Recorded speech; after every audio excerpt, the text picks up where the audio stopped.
stuck. Man, we have our musical guest tonight, and we have both these EPs. We played pretty much the entire second EP.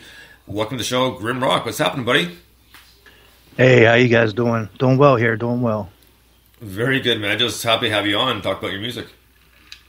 Hey, I'm appreciate you guys having me on. But yeah, man, I'm really stoked about this new song and just pick up from where I left off with the actual CD for GrimRock Radio and stuff. And man, I'm really pumped about this new stuff. It's a little bit heavier, a little edgier.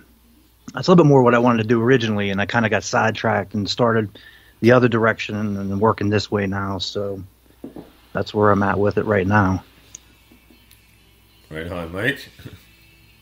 Excellent, very cool. Yeah, I'm excited. I heard it, and I was kind of, I think I commented the other week, like you seem to incorporate a whole range of different kind of, alternative rock. There's some grungy things, it's kind of heavy, it's kind of melodic. There's all sorts of stuff already, and then the new song just takes it somewhere else, which is really, really cool. So I guess I was curious, because I didn't know anything about you until recently, and then suddenly there's all these amazing tunes in our inbox. We're like, oh, okay, fucking great. This is cool. So I'm curious how this all started, because you've got a whole persona EP out already, new things coming, you seem to be working really quickly. So how far back does this all go? Where does it all begin?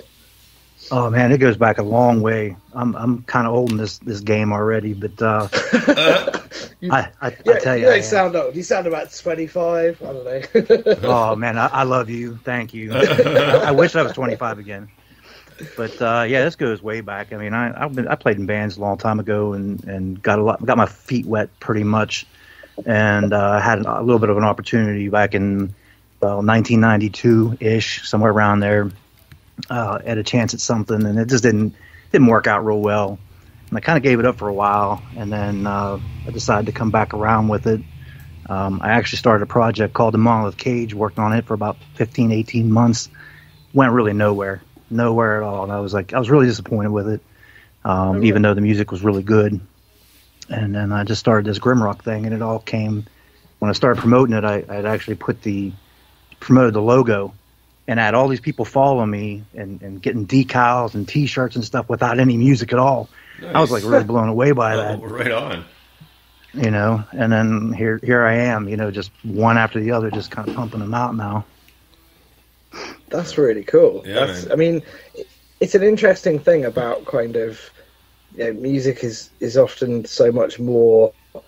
I'm not saying it should be, but it's often so much more than just having a great song, because there's like a billion great songs, I guess. But it's interesting because you've definitely got a look and a style and, something about you. But also what I think is really cool is you're also really active, like with other independent, I can't speak, you're active with other independent artists, kind of, supporting them through, putting their stuff out, on social media and whatever, and they're doing the same for you. And I think that's really cool when people do that, because to me, it just says this person's a music fan, which is all I really care about when someone makes music. Is like, do they actually like music? Because I'll probably like them. So that's how it comes across to me. But it's cool. It's really good that it's all kind of, starting to blow up. It's brilliant, man. Yeah, I love listening to all this other stuff and indie music. I've always been into the indie kind of music for a long time, and these bands that are out now are phenomenal. I'm blessed to be in the same place as them on shows and things like that. I really am. There's a lot of great music out there. Well, it's kind of funny. The other week when we were talking via DM, you were just commenting, like, "Well, I'm running out of stuff for you guys to play." It's like, no, it's not. It's okay. It's cool. We do play replays sometimes. And he's like, "Oh, really?" He's like, "Actually, matter of fact, we're doing a few replays this week." So, just kind of perfect timing.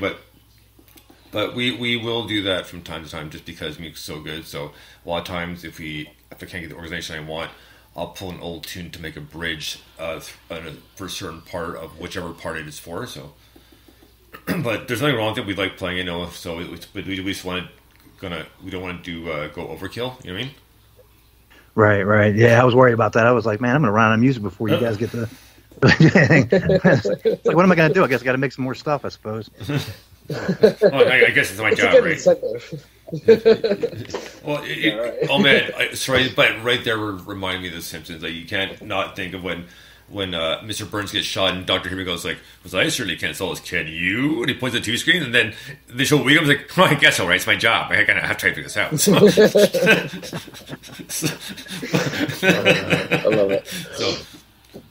So I'm curious, right? So we'll talk about the new song. We'll play the new song in a bit because it is absolutely awesome. But let's talk about GrimRock Radio as well, because we played all of the songs, most of the songs, if not all of them by now, on the show. We absolutely love it. Do you have a favorite song on that album? You know, believe it or not, I like to play like the harder music and stuff like that, but I really, really love Beautiful Thing. You know, I do. It's acoustic. It's a lot more drawn back from what I'm usually used to doing. And it showcases other things other than just me, you know, running the grunge guitar or whatever, you know. And I'm really, really happy with that song, how it came out. It's got cool lyrics as well, that one. That's the, what's the line at the beginning? Something like, "From the darkness I see a smile from you," or something like that. Is that right? Yes, it is. And it's really just a lyric of, like, overpowering feelings, how it makes you feel. And it's just such a beautiful thing to have any kind of feeling, whether it's good or bad. It's so strong that makes you feel a certain way, and that's really what the lyric was about. Yeah, man, it's cool. I like that. It's definitely, and that's what I like about this. It's not just, excuse me, it's not just musically varied. There's depth in it. It feels like you've really thought about it. And that's not to say that others don't. Obviously, loads of people do, but it just comes across, which is a really cool thing, right? Like, you know, lyrically, musically, it feels natural, but it doesn't feel thrown together either. It feels like it's been considered, which I think really comes across. It's a really cool sound. Right. You know, that lyric, actually, the beginning part of it, was actually something that I had written a long time ago and never used. Oh, nice. Right on. Well, it's kind of brings truth to the fact that a song's never finished, right? So. Oh, absolutely not. But, you know, that aside, I think it was last week or the week before, I was noticing too, between both EPs, that at least, I guess because I've been listening to them a lot lately, is I heard, like, to my ears picked up almost like a little influence from the band Helmet. And oh, yeah. Yeah, when I heard that, I was like, oh man, that's amazing. I fucking love Helmet. I could have just rediscovered some of their older albums just recently again, because I have Apple Music free for 6 months, so I was like, I'm going to take advantage of that for sure. So I have to keep on switching, adding stuff from my hard drive or C sort of thing. So, but yeah, it was pretty cool. So I was listening to a lot of Helmet, like, man, yeah, I definitely hear Helmet in there. So, and I love the fact that you're so versatile with that whole grunge. So it's not just, well, I mean, I know everybody's gonna have their influences, but you know, you kind of jump around to almost the different we'll call it aspects of grunge as far as like. Recording style and riffs, that sort of thing. Yeah, I jump around a lot. I have a lot of influence. I listen to a lot of music, and you know, I'm dating back to I can listen to late '50s stuff all the way to something new now, and I can relate to it, you know, one way or another musically, and I think that translates out in my songs. You know what I mean? When I actually write them, because I can't sit there and put a finger on it and say, well, this sounds like. And name a band, you know what I mean? Yep. Because it's just kind of so varied through the song, you know, how I accomplished the end of it, you know. So I don't know. I identify with other music, but I can't really identify myself with other music. Kind of sounds strange, I guess, but no, it's totally fair. I mean, I can tell you from an interview I had a while back. I mean, going a few years back. I told him it's just like normal. I said, well, there won't be any on the spot questions, you know, like meaning like we're not shock jocks here. We want to know about the music, that sort of thing. And then probably about a minute later, I said, well, no. He goes, can you tell us three of your top influences? And he goes, no on the spot questions. He's like, oh, well, I guess that one, yeah. But but it was funny because it's actually a guy you all know. His name is Jason Hughes from the Painkillers. And this is one of his old bands, and he said that he's like, no on the spot questions. He's like, and because there's a bit of a pause and a silence too, right? So that's when he was trying to kind of go through his head like what he thought were the best, and he ended up going like guitarist, and then I think it was Eric Clapton, and they're talking about influences for all the band, right? So. And pretty sure it's the bassist, and he says Eric Clapton, and Jay's like, well, debatable, but, and he goes on. So, but it's. I have an easy answer for that one. Oh yeah. It's all about a 45 I found in my dad's basement. It was actually Shadows of Night, and it was Glorious 69, not the 66 version. So it was the one with the pumped up guitar in it. And when I heard that, I was like, yeah, I want to play music. So that's an easy question for me on that. Right on. I like that. My son, who's now 10, a few years ago, I think I want to say he was 6. We're in the car and just had random music playing, and Thunderstruck by AC/DC came on, and he turned to me and he went, "Dad, can I learn the guitar?" And I was like, "Yes, you can." we can make that happen. But I kind of like those moments where you hear something. Like for me, it was probably I heard the Nirvana live album. I got into Nirvana way after Kurt Cobain died, and the live album just blew me away. And I didn't realise it was kind of, it was released 2 years after he died, I think. And then you go back and dig out all these other, amazing albums. And then with Nirvana, obviously, it's all the rare stuff, all the bootlegs and everything. It's just like, wow, there is so much cool stuff in here. But it's just that one moment at the beginning of that live album. There's like a 40-second intro or so, which is just them warming up, but it's basically Kurt Cobain just screaming as loudly as he can into a microphone, and I was just like, what is this? This is cool. And I kind of went, I think I want to learn to play music. But you get those moments. I think they're quite, they're quite kind of special. It's pretty awesome when you hear something for the first time and go, this has just changed my life, and I probably don't even realise it. It's pretty amazing. For myself, I mean, it was a kind of a little bit of a start with like Faith No More, honestly, and then Nirvana, but from the Real Thing, and the song specifically was Woodpeckers from Mars. When it starts off, it's supposed to be like violent, but then like Jim Marge is fucking giving her, right? It's like this is fucking crazy stuff, right? And then, of course, Nevermind comes along. Then you hear Bleach. It's like, okay, well, this is cool because remember that was my teenage years. Was a grunge era, and between that and even a little bit of Jerry Cantrell too. Is like, yeah, I want to. I still can't play like him, but I want to be able to play like him someday. I'd like to be able to sing like Jerry Cantrell. I can't really sing, but that guy is amazing. Like the harmonies, him and Lane Staley did, amazing. So, no, sorry, go on, Bonesy. No, I'm done. I'm saying, see, there we are. So we've all mentioned our influences, even though Grim's our guest. So, like, why don't we talk about our stuff? So I was going to ask you. So our listeners, some of whom will know you through listening to the podcast and hearing all of the amazing songs that we played. Others, may not. Maybe it's their first time. Maybe they've got no idea.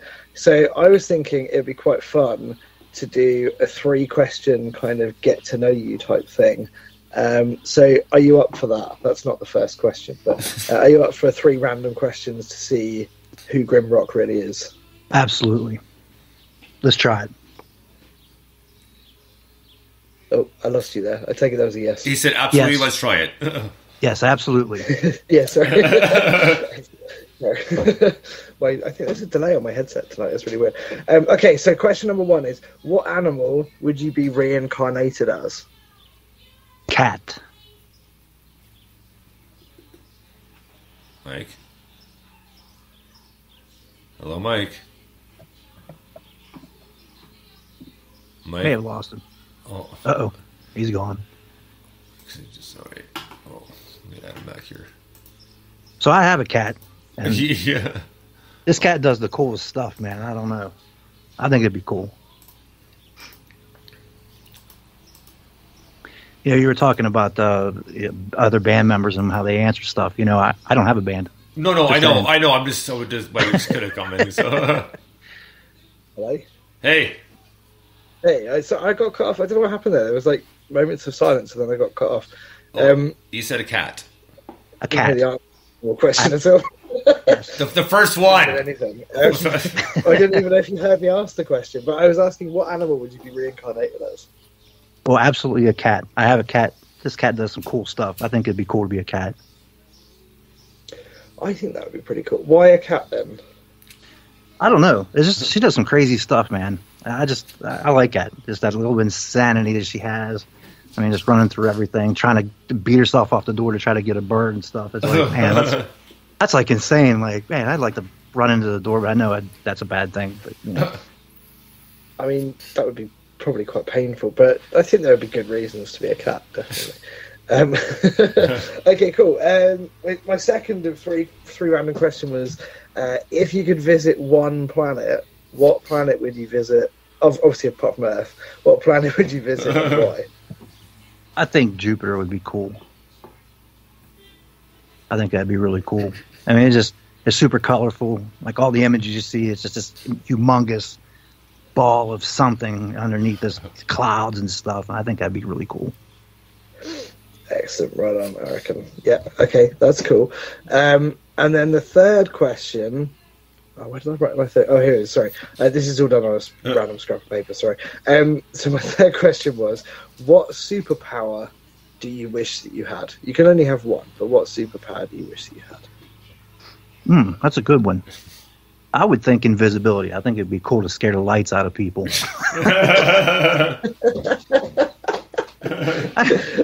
I don't know, just show up and be like, boom, or something. I don't know, Excellent. Well, I feel like we all know you a little bit better now, so that was a success. Very good. I think I scare the lights out of people with my makeup, though. I don't know.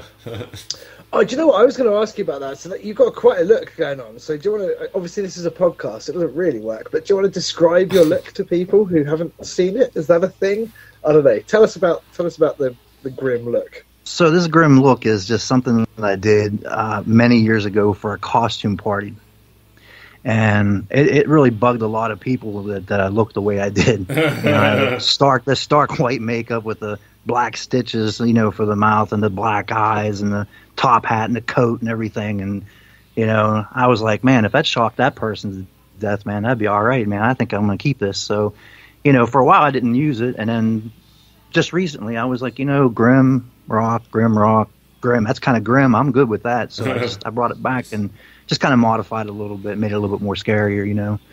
It was supposed to match the music, the harder music, because I intended, like I said, to do like really heavy music, but I just didn't do that. So I kind of, didn't really have the incredible effect that I'd like, but it still works. I think it definitely suits what you have done so far, and I think absolutely based on the new song it works as well, because it's like it almost, if you did like super heavy, like proper filth, I wonder if the makeup might get lost in it because it's almost expected, whereas because you've got the look and then the music, which is really varied, I think that's almost more interesting. I think it's more successful potentially. I guess only time will tell. I don't know. Right. Well, that's a good thought. Oh, you know what? I as soon as I saw the makeup, the first thing I thought was Slipknot, like right away.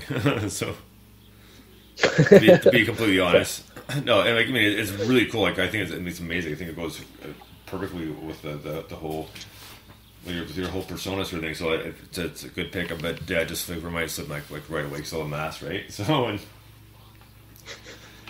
and I get the feeling though, Bainesy, that anything reminds you of Slipknot because you love Slipknot so much.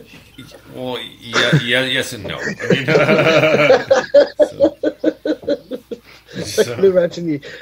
I can imagine you on Halloween going for a Walmart. Going, that reminds me of Slipknot. I actually did go as one of the Slipknot members a few years ago for Halloween. So I had an old jumpsuit and I took like a white cloth and I put the Slipknot S and sewed it on. That's awesome. Yeah. That's awesome. Are you a good sewer, GrimRock? Oh, what was that again? I'm sorry. Are you a good sewer? Seamstress? I don't know what the word is. Yeah, no, actually not. That would be my wife. And I appreciate her doing all this crazy stuff for me because, I like to show her support that she has. I'm really appreciative of that. Yeah, man, it's always good to have people around you that support what you do. I think it makes a huge difference because, making music can be, it's quite isolating, it's quite lonely sometimes. As much much as the output, maybe it's shared with lots of people, and that's, hopefully that's a good thing. People like it and all the rest of it.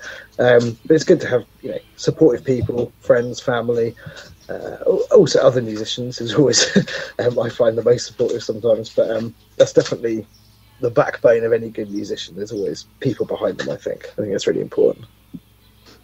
Yeah, I wish I had a little bit more support with other band members, but I do everything myself, so Actually, that's a great question. So how come you don't have other band members? I mean, you don't need them because what you've done is really good. But was that a conscious choice, or was it like I can't find anyone? Or well, it's kind of both. I originally started looking for people, and I live just south of Pittsburgh, so I'm not in the city itself. So I just identified Pittsburgh because I'm so close to it, but I'm south of it actually. Right. And around here, you can find musicians that are a dime a dozen around here, but the problem is they all want to get loaded up and play, cover songs at bars on weekends, and that's pretty much it. And it's just hard to find somebody in my immediate area that wants to do original stuff. And so, after a while, I was like, I know how to play all this stuff somewhat. I guess I'm good enough at it to do it. And I just started purchasing stuff left and right. And the last thing I purchased was that electronic drum set, which I went insane with because nice. I'm learning on the fly there, and I got a double bass pedal on an electric set. I mean, what was that? Who does that? I think that's a good thing. I once bought an electric drum kit to record an album with, and so it was me and my singer. Obviously, neither of us are drummers. So we bought this electric drum kit. We thought we got a pretty amazing deal. It was like an eBay job, and we drove somewhere in his van miles away to go and pick up this electric drum kit. I remember loading it all in, going, "Well, I wonder how this is all going to go together." Got back to his flat, kind of hours later, set this thing up, and by this point it's like 10 o'clock at night or whatever. And we're like, right, let's try it out. And we tried it out, and we just couldn't make it sound right, and there was a delay before it went into the to the door that he was using, and it just didn't. There was nothing about it. We thought, well, we'll leave it and we'll come back to it another day when it's not midnight. And we went driving around all day, and I shit you not, we must have spent one day a week for like 3 months trying to get that fucking drum kit to do something that made it sound like a drum kit and be useful for recording. Couldn't do it. And when we looked it up, it turned out it wasn't that great, and we just knew nothing about these things. And basically we bought this thing that, is all right if you want to sit there with headphones and practice, but has all sorts of latency issues, all the stuff we're experiencing. Not very good, kind of, I don't know what the word is, but when you hit it harder, it's supposed to be louder, right, with the drum kit. Didn't have a very good range of that sort of stuff. So the whole thing was just an unmitigated disaster. And that drum kit, I think, is still 10 years later sitting in a cupboard somewhere in his flat, unused, and never going to be used or loved by anyone, which is really sad. So I think if you're going to do it, go for it and get a double bass pedal. Why not?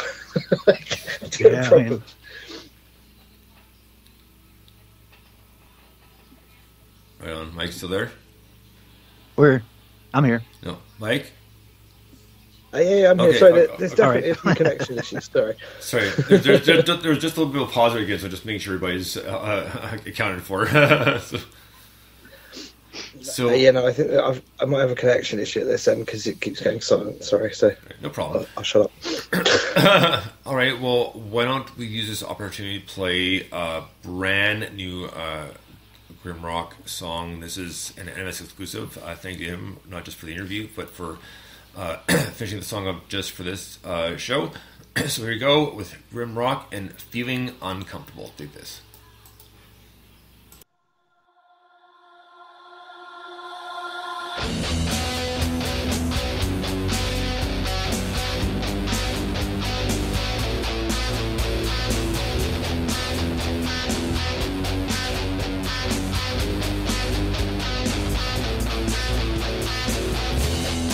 Out of the night, she comes.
Out of the mist, she's gone.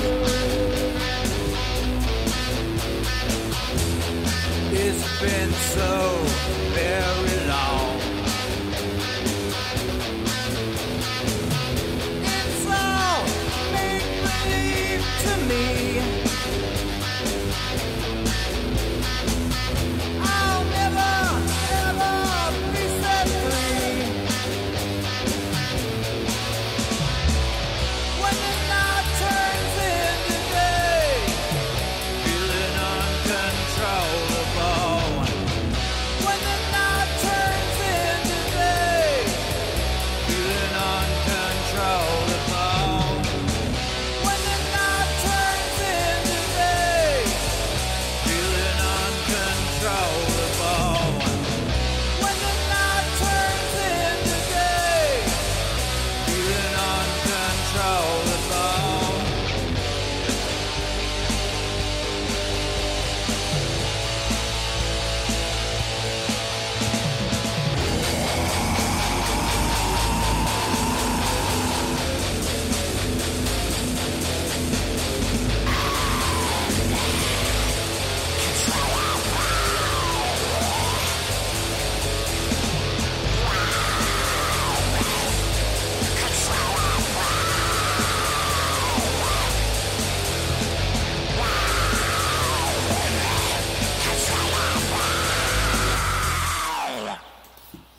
Right on. That was GrimRock with Feeling Uncomfortable and an NMS exclusive.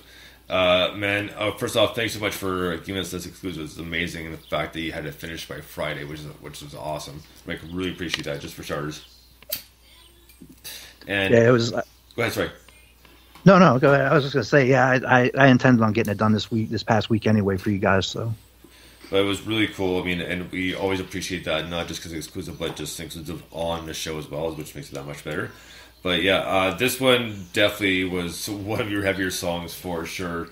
And I love the finish up because lately I've been kind of getting back into a little bit of metalcore and specifically Bring Me the Horizon. So, and hearing that stuff, I was like, oh man, I love that stuff, and just getting back into it. And there's a lot more bands, another band called Bad Omen, but some really cool stuff, and that's what reminded me of. But yeah, I just love this. Like, that's something I'd definitely be in the pit, even at 43. I'd definitely be in the pit, moshing away if I could. So, because the last chance I had to go in a pit was at Queens of Stone Age about 5 years ago, but the person going with couldn't go in the pit, so we had to get seats instead. But not a big deal, but. Yeah, I still have a good time. I can still keep up the energy. I may be a little sore for a few days afterwards, but I keep the energy up.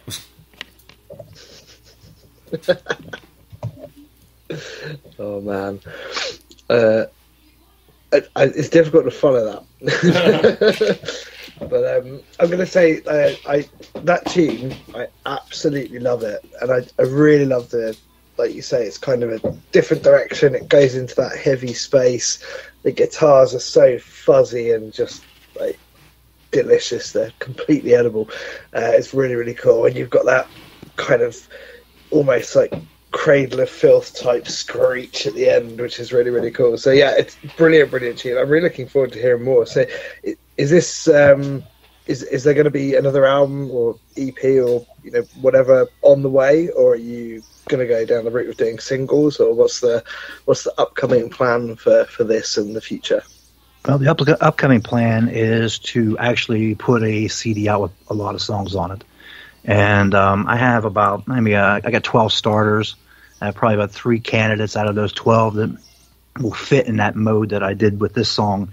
And I'm trying to do a full-length disc on this one.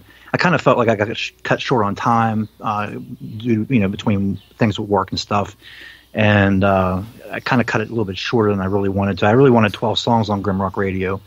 but time constraints kind of did that, and I was really wanting to get it out there because I had already put 3 singles out from it, you know, and I didn't want to do that again, you know. So I just like, you know what, I'll just put this out, and that's what I'm going to do. But this one's going to be, I want at least 12 on this one. Well, you know, I was thinking. I mean, this is just for me because Mike only knows about it because he told me about it. But for everybody in North America, you know, the show The Office, which was in Scranton, Pennsylvania, which is the state that GrimRock's in, and Dunder Mifflin the Plant. I'm like, man, you should do a heavy version of the theme song to The Office.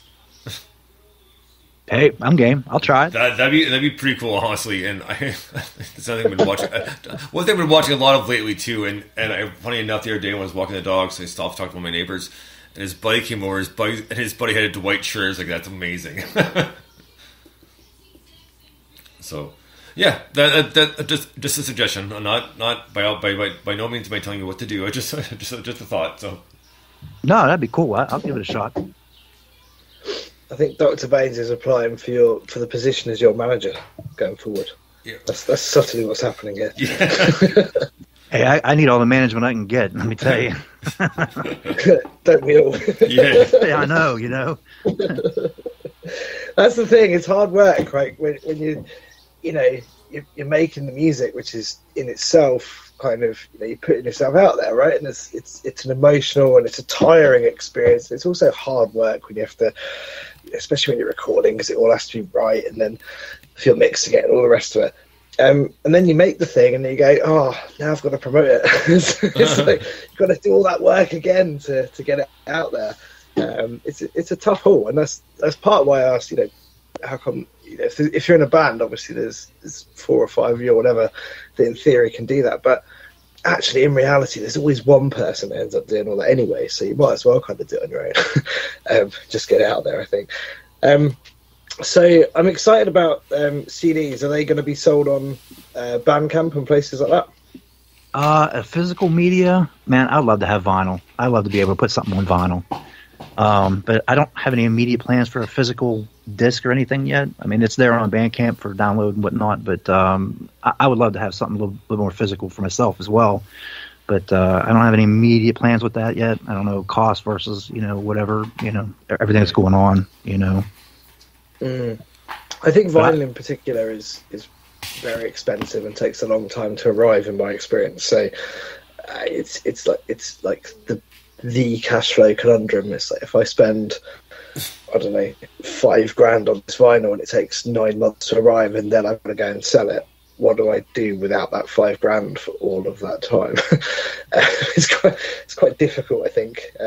But that's part of the reason I like CDs, because they're not as expensive, but you get that kind of feeling of something physical, which is pretty cool. But yeah, I think, you know, we'd all like more vinyl. It should be more accessible. We should campaign someone somehow. Oh yeah, for sure. I love vinyl. I haven't thought that through any further. I don't know who or how. I don't know. Not sure how you're going to follow up on that one, Bainesy. Over to you. Yeah, I'm not sure either, honestly. Well, any plans for a live show?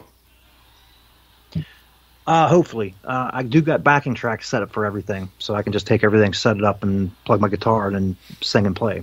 Oh, yeah. So hopefully I can get something here soon, get it out here locally.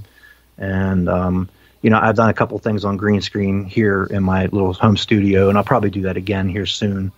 And but I'll post it and make sure people know. So Nice. So, cool. How do you approach like writing a song? Like, do you have a set way of doing it? You mentioned you got sort of, you know, a lot of tracks ready and stuff to pick and choose from, but do you have your own? Have you created your own songwriting formula, or how does it kind of work for you? For me, it's all. I usually start things on acoustic guitar, believe it or not, and I kind of come up with a rhythm of some sort, and then if I translate it to the electric and it sounds good, you know, with the distortion, like the GrimRock radio was the example for that, because that was actually an acoustic riff that I threw away and didn't figure out ever use. And here, that main riff is from that acoustic track that I put out. And so I usually do stuff acoustic first, and I come up with the rhythms. And it's weird because I don't come up with the lyrics until way later. I just kind of, as I'm playing, just kind of hum and position things in my head where I think I want stuff at, and then when words start coming out, then I just start putting things together. Nice. Mike? Very cool. No, sorry, I am here. My internet is still rubbish. I think it's because there's a storm. So apologies if I keep cutting out. I'm just dealing with it. Well, I say I'm dealing with it. I'm not outside kind of trying to control the weather. I'm just like powering through. So sorry if there's gaps. That's awesome. I've said before on the show lots of times, I think for me, and this isn't the same for everyone, and it's also not the same for every genre of music. In fact, there are specific genres where this doesn't work at all. But for me, in the main, a good song is a song where if you strip it right back to just a guitar and a lyric, or a piano and a lyric maybe, or a ukulele or whatever, if it's still a really good song, then it's a good song, right? And you can just build on it and do whatever. You can turn a great 3-minute song that you can play with 3 chords and on an acoustic into a 7-minute epic with a massive guitar solo and a prog bit in the middle or whatever. It's still going to be a good song if it's got that feeling when you just play it on its own. So I think it's a good way to write in that sense. I feel like you kind of get the best bits, and then these little accidents happen, like you say. It's like, oh, that works when you put the distortion on it, or actually that lyric over there that I thought was rubbish seems to work really well here, and suddenly it has a different meaning or whatever. It's almost like there's a big puzzle and you just kind of piece bits of it together and you get, oh, this section of the puzzle is that album, and I feel like you could spend your life doing it. Well, I guess musicians do, right? Oh yeah. Getting to that point, but it's fun, it's exciting, I love it. Sorry, that wasn't a question, but all right, well, we're actually just about out of time, so I want to take this moment to thank you, Grim, for coming on the show. We really, really appreciate it. Like, the music is awesome. We're looking forward to hearing more, and we'd definitely like to have you back on in the near future once the album gets more closer to completion, we'll put it that way. All right. And I appreciate you guys having me. I really do, so I thank you guys for that. No, it's a pleasure, man. It's really, really good to talk to you, to meet I was going to say the man behind the mask, but it's kind of the man behind the makeup. Yeah. Yeah, no, really cool. I'm honestly really, really looking forward to seeing where this next album takes you and what happens, because I think it's very exciting. And like I said earlier, when stuff kind of pops out and you go, okay, this feels really good and I've never heard anything about this person before, it's really intriguing. So it's cool to get that kind of I don't know how you say it, but that kind of first person view of it was really, really cool. So yeah, they're cool. I enjoyed that. Thank you very much. And sorry about my connection issues. It's just pouring with rain and lightning outside, so I'm guessing that's why. Okay, well, again, thank you so much and have a great night, Grim. You too. Thank you. All right, have a good night, bye. Cheers. All right, just going to call Mike back here real quick. Just be one moment. Get him back on the line here. And there we have it. Hey, so I don't know if this would be better with just 2 of us, but that cut out. Well, maybe. I mean, Skype is never perfect, though, right? And sometimes it does that stuff, so unfortunately. I feel like my internet's knackered. If I just disappear at random points during the show tonight, this is probably why. So yeah, that's why I kept asking. Is everybody here? Everybody accounted for? Good? Yeah. All right, so. Yeah. Sorry, everybody. Yeah. So a big thank you, Grim. That was fun. I mean, it was a good time to get a chance to talk to him, so. Yeah, he was really cool. I really liked him. And I find it fascinating. Like I say, people just pop up and you go, well, this is really good. Who are you? So it's cool. I'm glad he got on the show. It's really good to interview him. And the new track is really, really good. Yeah, man. And it's a heavy track, and it's just a great way to start the show, too, because this is obviously a post-interview, but we have a pretty heavy part 1.